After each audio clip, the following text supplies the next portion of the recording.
Taste the Daily. திமுக அமைச்சர் Duraimurugan, MP Kathir Anand மற்றும் துரைமுருகன் மனைவி சாந்தகுமாரி உள்ளிட்டோரின் சொத்து குவிப்பு வழக்கு இன்று விசாரணை.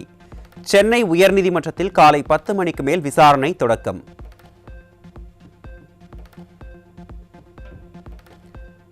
சென்னையில் முதல்வர் பங்கேற்ற நிகழ்ச்சியில் மாணவிகள் அணிந்திருந்த கருப்பு நிற துப்பட்டாவை வெளியில் வைத்துவிட்டு வர சொன்ன அவலம்.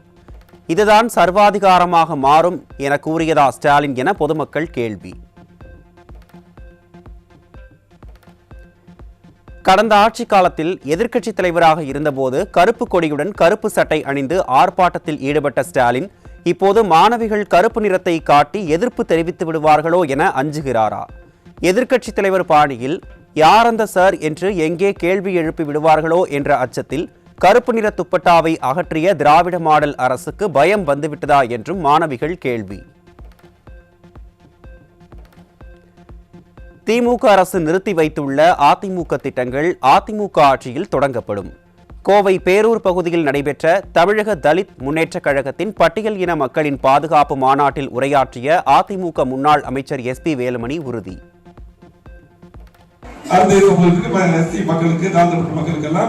நம்ம சகோதரர்களுக்கு தான் நிறைய வீடு கட்டணும். இன்னைக்கு அந்த வீடெல்லாம் கூட இந்த ஆட்சியில கரெக்டா கொடுக்காம இருக்காங்க. முழுமையா இடம் எடுத்து நீண்ட போராட்டத்துக்கு அப்புறம் கட்டணும். அது மட்டும் இல்ல நிறைய வீடு கட்டி கொடுத்தோம். இந்த ஆட்சியில 3 வருஷமா எதுவுமே பண்ணல. கண்டிப்பா ஒரு வருஷத்துல மீண்டும் அம்மாவுடைய ஆட்சி, எம்ஜிஆருடைய ஆட்சி, எடப்பாடி தலைமையில வரும். அப்பொழுது கண்டிப்பாக வீடுகள் கட்டி தரப்படும் என்று சொல்லி, அது மட்டுமல்ல பல கோரிக்கைகளை இங்கே வைத்திருக்கிறீர்கள். எந்த கோரிக்கை இருந்தாலும் கண்டிப்பாக நம்முடைய அரசு சமூகத்துக்கு உறுதுணையாக பாதுகாப்பு என்பது அதிமுக மட்டும்தான், என்ற மாற்றம் கிடையாது. சென்னையில் அண்ணா பல்கலைக்கழக மாணவி பாலியல் வன்கொடுமை வழக்கில் ஞானசேகரன் மீது குண்டர் சட்டம் பாய்ந்தது. ஞானசேகரனை போலீஸ் காவலில் எடுத்து விசாரிக்க மனு தாக்கல் செய்யாமல் காலம் கடந்து இந்த குண்டர் சட்டம் போடப்பட்டுள்ளதாக ஸ்டாலினின் கட்டுப்பாட்டில் உள்ள காவல்துறை மீது மாணவர்கள் மற்றும் பெற்றோர்கள் அதிருப்தி. சென்னையில் வீட்டில் வேலை செய்த 24 வயது பணி பெண்ணுக்கு பாலியல் தொல்லையளித்த வீட்டு உரிமையாளர் மற்றும் ஓய்வு பெற்ற விடுதி வார்டனும் சிக்கினர். நிர்வாக திறனற்ற திமுக ஆட்சியில் பெண்கள் நிம்மதியாக பணிக்கு சென்று வீடு திரும்ப முடியாத நிலை உள்ளதாக மக்கள் வேதனை. அண்ணா பல்கலைக்கழக பாலியல் வன்கொடுமை தொடர்பான விசாரணை அதிகாரத்தை 3 பெண் அதிகாரிகளுக்கு மட்டுமே வழங்கி உயர்நீதிமன்றம் ஆணையிட்டுள்ள நிலையில் தமிழக DGP தலையிடுவது ஏன்? நிர்வாக திறனற்ற ஸ்டாலின் ஏவல் துறைக்கு மாணவர்கள் மற்றும் பொதுமக்கள் கேள்வி. செங்கல்பட்டு மாவட்டம் அச்சரப்பாக்கம் அரசு மதுபான கடையில் அடாவடியாக பாட்டில் ஒன்றுக்கு 10 ரூபாய் வசூல் செய்யும் ஊழியர்கள். 10 ரூபாய் அமைச்சர் என்ற விமர்சனத்திற்கு உள்ளான பின்னும் விடியா அரசின் மதுவிலக்கு ஆயத்துறை அமைச்சர் அடாவடி வசூலை நிறுத்தவில்லையே என மதுப்பிரியர்கள் வேதனை. 250 3 கொடுங்க. 250 3 கொடுங்க. 250 தானே எடுங்க பார்க்கலாம்.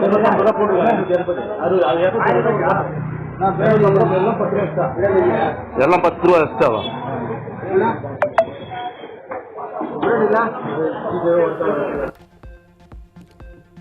தமிழகத்தில் மாணவர்களே சேராத 496 பள்ளிகளில் 889 ஆசிரியர்கள் இருப்பது ஏன்? திமுக கூட்டணி கட்சியான விசிக MP பள்ளி கல்வித்துறை அமைச்சருக்கு கேள்வி. தமிழகத்தில் அரசு பள்ளிகளில் போதிய ஆசிரியர்கள் இல்லாமல் சுமார் 80,000 மாணவர்களின் கல்வித்தரம் கேள்விக்குறியாகி உள்ளதாக திமுகவிற்கு எதிராக போர்க்கொடி தூக்கிய கூட்டணி கட்சியான விசிக MP. விடியா ஆட்சியின் அவலம் குறித்து கேள்வி கேட்டவருக்கு விருது ஒன்றை அறிவித்து ஸ்டாலின் அரசு வாயடைத்துள்ளதாக பொதுமக்கள் குற்றச்சாட்டு. சென்னை எலியட் கடற்கரை மற்றும் வண்ணான்துறை உள்ளிட்ட பகுதிகளில் ஆன்லைன் செயலி மூலம் வலி நிவாரணி மாத்திரைகளை விற்பனை செய்த நபர் சிக்கினார். ஸ்டாலின் கட்டுப்பாட்டில் உள்ள உளவுத்துறை உறங்கிக் கொண்டிருப்பதாக, போதை வஸ்துக்கள் பல வழிகளில் புழக்கத்திற்கு வருவதாக மக்கள் குற்றச்சாட்டு.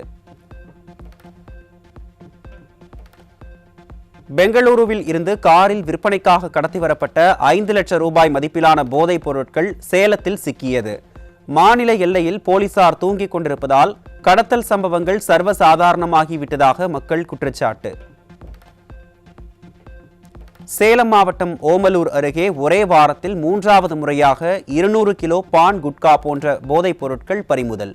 ஸ்டாலின் கட்டுப்பாட்டில் உள்ள காவல்துறை மீது சிறிதும் பயம் இல்லாததால் போதைப் பொருள் கடத்தல் தொடர்கதையாகி வரும் அவலம்.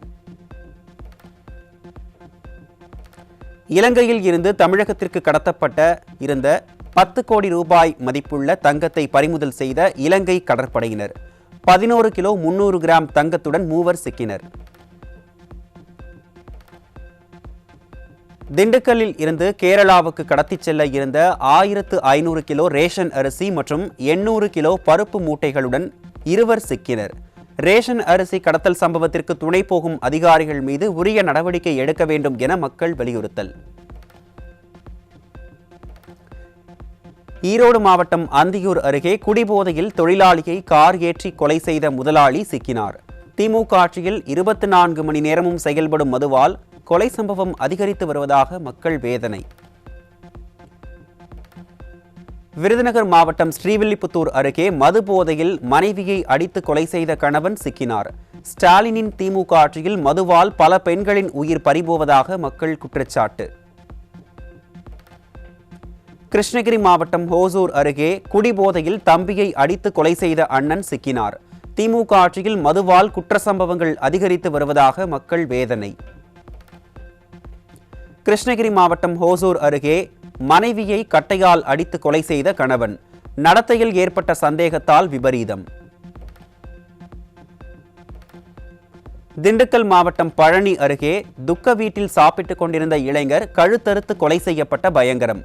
நிர்வாக திறனற்ற திமுக ஆட்சியில் கொலை, கொள்ளை, வழிப்பறி போன்றவை நிகழாத நாளே இல்லை என மக்கள் ஆதங்கம். மயிலாடுதுறை மாவட்டம் சீர்காழி அருகே மேலச்சாலை கிராமத்தில் இந்தியன் வங்கி ஏடிஎம்ஐ உடைத்து 7,42,000 ரூபாய் கொள்ளை. ஏடிஎம் மையத்திற்கு காவலாளி இல்லாத நிலையில் நள்ளிரவில் முகமூடி அணிந்து வந்து கொள்ளையர்கள் கைவரிசை.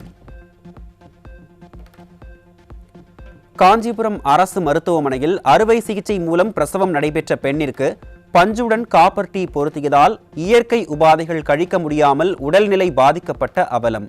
அரசு மருத்துவமனையில் நடக்கும் தொடர் அவலங்களை கண்டு கொள்ளாமல் விடியா திமுக அரசின் சுகாதாரத்துறை ஆழ்ந்த தூக்கத்தில் உள்ளாரா என மக்கள் கேள்வி. உள்ள காப்பி திட்டு வைக்கும் போது பஞ்சு வச்சு அந்த 100 கிராம் பஞ்சு இருக்கும், அந்த பஞ்சு உள்ள உடம்புள்ளே வச்சு தச்சுட்டு இருக்கிறாங்க.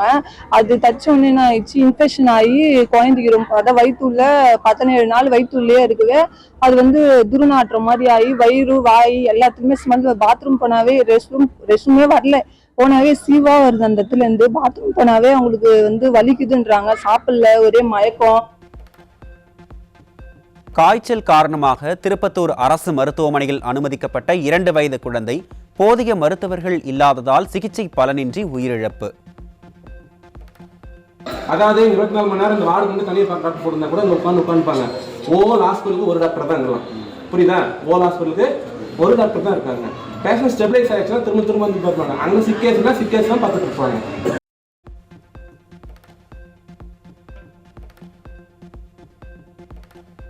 ஸ்டாலின் ஆட்சியில் அரசு மருத்துவமனையில் போதிய மருத்துவர்களை நியமிக்காததால் மக்கள் உயிர் பறிபோகும் அவலம். விழுப்புரம் மாவட்ட ஆட்சியர் அலுவலகத்தில் மாற்றுத்திறனாளிகளை காக்க வைத்ததுடன் பழுதான 3 சக்கர வாகனங்களை வழங்கிய விடியா திமுக அமைச்சர் பொன்முடி. 2 மணி நேரத்திற்கும் மேலாக காத்திருந்த மாற்றுத்திறனாளிகள் பழுதான வாகனங்களை அங்கேயே நிறுத்திவிட்டு சென்ற அவலம்.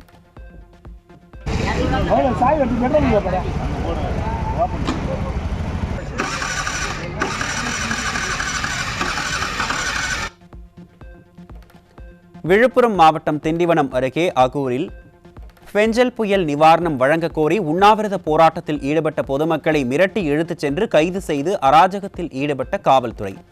அறிவித்த நிவாரணத் தொகை முறையாக வழங்காமல் அதை கேட்கும் மக்களை ஏவல் துறையை வைத்து கைது செய்து சர்வாதிகார ஆட்சியை நடத்தி வரும் ஸ்டாலினுக்கு மக்கள் கடும் கண்டனம்.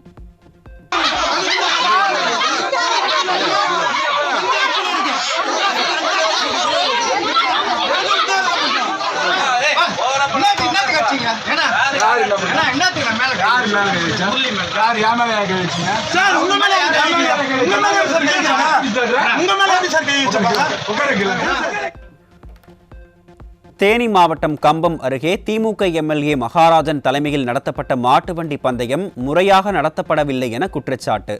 குற்றம் சாட்டிய நபருடன் எம்எல்ஏ ஆதரவாளர்கள் மற்றும் பந்தய ஏற்பாட்டாளர்கள் அடிதடியில் ஈடுபட்ட போது கண்டும் காணாமல் விட்டால் போதும் என எஸ்கேப்பான மகாராஜன்.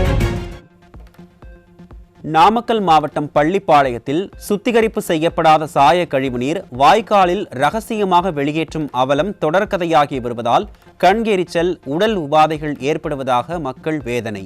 விதிகளை மீறி செயல்படும் சாயப்பட்டறை உரிமையாளர்கள் மீது கடும் நடவடிக்கை எடுக்க விடியா திமுக அரசுக்கு மக்கள் கோரிக்கை. தமிழ்நாட்டில் 40 லட்சத்திற்கு பானிபூரி விற்ற சாலையோர வடமாநில வியாபாரியை நேரில் ஆஜராகி ஆவணங்களை சமர்ப்பிக்க தமிழ்நாடு ஜிஎஸ்டி நோட்டீஸ். இதுபோன்ற கெடுபிடிகளை பெருமுதலாளிகளிடம் காட்டாதது ஏன் என மக்கள் கேள்வி. குழந்தைகள் பிறப்பில் தமிழகம் மிக பெரும் வீழ்ச்சியை சந்தித்து வரும் அவலம். 2019 ஆண்டுடன் ஒப்பிடுகையில் 2024 ஆண்டில் 1,03,880 குழந்தைகள் பிறப்பு குறைந்துள்ளதாக அதிர்ச்சி தகவல்.